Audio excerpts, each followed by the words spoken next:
If you're visiting a family member or friend here, you have one of these hotel-style key cards. You enter in a back door. Of course, here's the patient's room, and on the other side, that's the main cell of the ED, accessible only to medical staff and patients.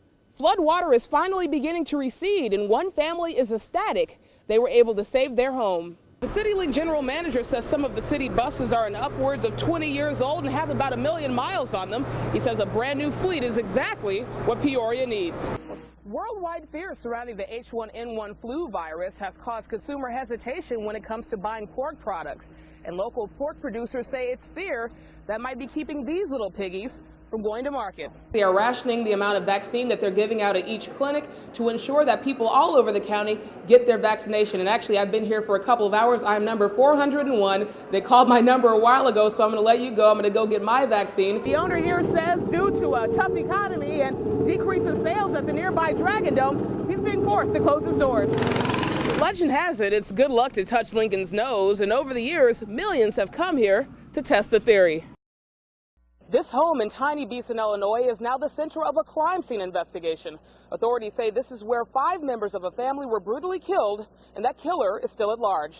At approximately 4:26 p.m., Logan County Dispatch received a 911 call of a possible shooting. Authorities arrived to find 46-year-old Richard G., his wife, 39-year-old Ruth G., and 3 of their children, 16-year-old Justina Constant, 14-year-old Dylan Constant, and 11-year-old Austin G. dead. Their youngest daughter is the only survivor. 3-year-old is still in the hospital. My information, she's stable. Beeson residents say they're still in shock. Something like this would happen to the family. They were close-knit family. I mean, I knew the kids more than I knew the parents because, of course, the kids all come up here. There's no store in town, so after they get off the bus, they always come in to get candy. The Beeson postmaster, Jody Duncan, says the town children gather in front of the post office each morning for the bus that takes them to school in nearby Lincoln. Duncan says Monday she noticed something odd. I was shocked, and it was weird because the kids wasn't at the bus stop, and usually they always beat me here. The kids would go by here, and they'd speak and smile, and they were wonderful people. Eloise Fishburne lives on the same street as the G's and says the fact that something so terrible happened in a town of about 200 has her leery of her surroundings. Pretty nervous because, especially with the person still at large and stuff, and what they could do to them poor little kids. This was a brutal homicide to an entire family. We're determined to identify and arrest those that are responsible. But police are not saying who they're looking for and where they might be. In Beeson, I'm Gina Ford. 4 days after a series of tornadoes hit central Illinois, Keith Bachman is still involved in a massive cleanup effort, collecting debris and burning it. The farmstead, all of the outbuildings leveled, except for a couple of bins, and the roof off of our house will be displaced for at least 6 months. So it's going to be the first of the year before we're able to possibly move back in. Eyewitnesses say this tornado was only on the ground for about 1.5 miles and destroyed the Bachman farm last, but not before leveling this business and hitting the Gomer family home. All of our trees were downed. There's glass everywhere. My husband's car was here. The windows busted out. It actually moved. Carrie Gomer and her family were at a birthday party Saturday evening when the tornado hit their home. It's almost like the storm just dropped on our house. The fields around us are fine. The neighbors next to us, they're not touched. But when the Gomers got home that night, they found 30-foot trees had penetrated their house. And it went clear out to here. One in their bedroom, another in the side of their garage. If we had been in the basement, I'm not even sure if we would have been able to get out. And although both families are displaced, they say the support from others around them has been tremendous during the cleanup process. Friends and neighbors and actually even some strangers that I've never met before have just stopped and offered a hand. But most of all, they feel fortunate they were not home when the twister hit. In Washington, I'm Gina Ford. 33-year-old John Terhorst has been coming to Towerline Speedway every month since it opened more than 4 years ago. He says with his disabilities, this was the only family entertainment complex that accommodated his needs. How long do you usually stay? I try to stay all day. He's not able to walk on his own. And there's not much else I can do. Not much else you can do? Yeah. But you can drive this car. Yeah. I'm on the Grand Prix track here at Towerline Speedway. It's one of their biggest attractions, and the owner here says due to a tough economy and decrease in sales at the nearby Dragon Dome, he's being forced to close his doors. The ASA and ISA ball tournaments they have up there, that brings in out of the area people that are looking to spend tourism dollars. This past summer, Speedway owner Steve Heimbaugh went to the Pekin City Council hoping to borrow $5 million to buy the Dragon's Dome.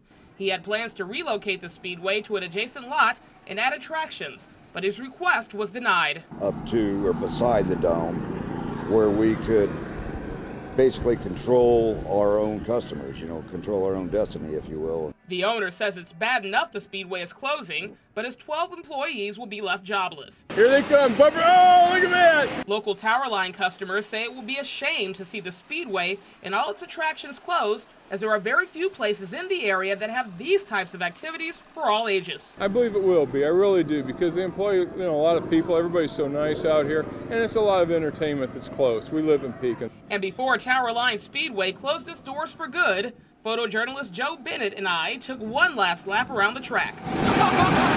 Fun indeed. In Pekin, I'm Gina Ford. Just want to say one thing.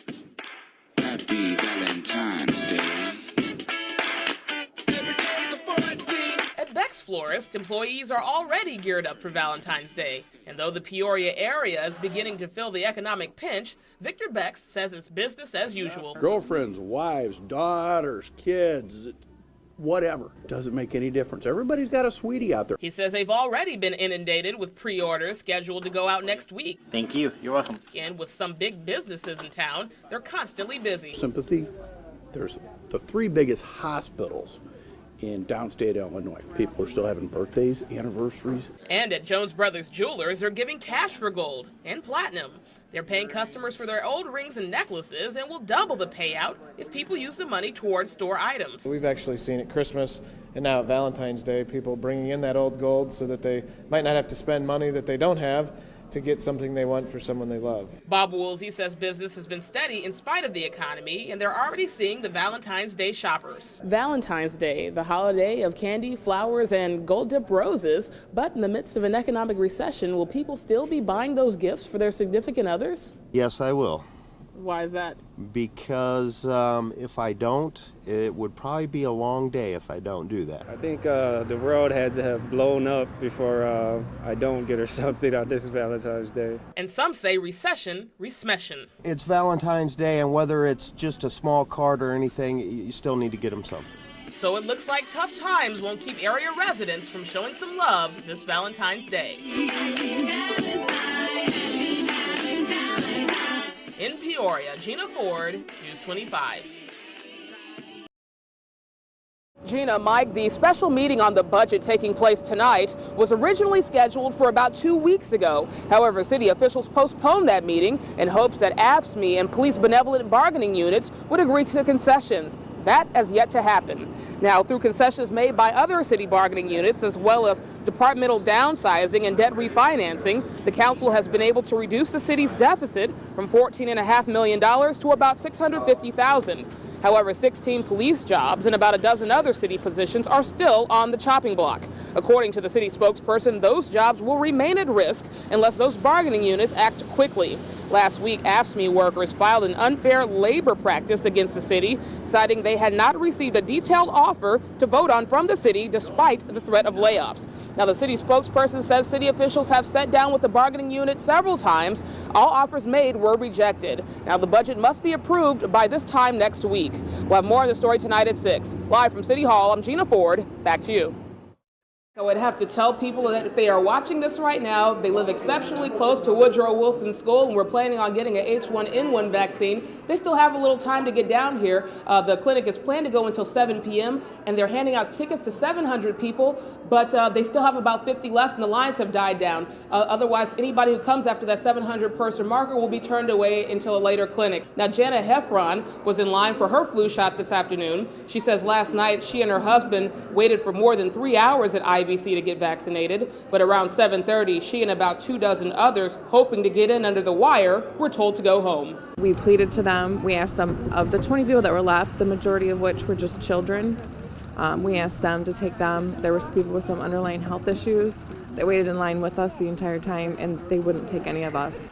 The Health Department Public Information Officer says yesterday they began the clinic 30 minutes early and closed it 30 minutes later than scheduled. They vaccinated close to 900 people. Now, the spokesperson says they are rationing the amount of vaccine that they're giving out at each clinic to ensure that people all over the county get their vaccination. And actually, I've been here for a couple of hours. I'm number 401. They called my number a while ago, so I'm going to let you go. I'm going to go get my vaccine. And to find out when the other clinics come up, you can log on to www.peoriacounty.org. Live in Peoria, I'm Gina Ford. Back to you. Ashley, I'm at the Central Management Services State Garage. It's about a mile and a half past the shops at Grand Prairie out Route 150. This is where Illinois State Police have been briefing media throughout the day. Now, authorities won't say much about the lead they received in the disappearance and possible murder case of Stacey Peterson, but the lead that they did get has led them to a wooded area in Peoria County.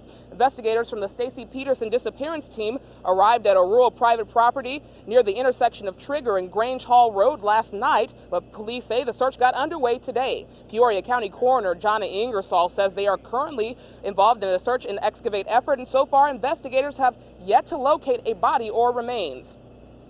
Right now we're not saying much about the lead. We obviously, everybody's asking if it's credible. We're here.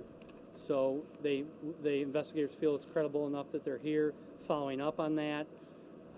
The particulars of what we're doing, what this search is, how we're doing it, I'm not going to allude into that. Investigators will not let reporters on the property and say it would be difficult to get there because of muddy conditions. Burek says this is the first time investigators have searched this area for evidence in the case. Now, earlier today, News 25 was told that the property that they're searching on belongs to Dave Alwyn of Alwyn Meats. He, along with Peoria County Sheriffs, have just wrapped up a news conference. For more on that, Ashley, we'll go back to you in the studio.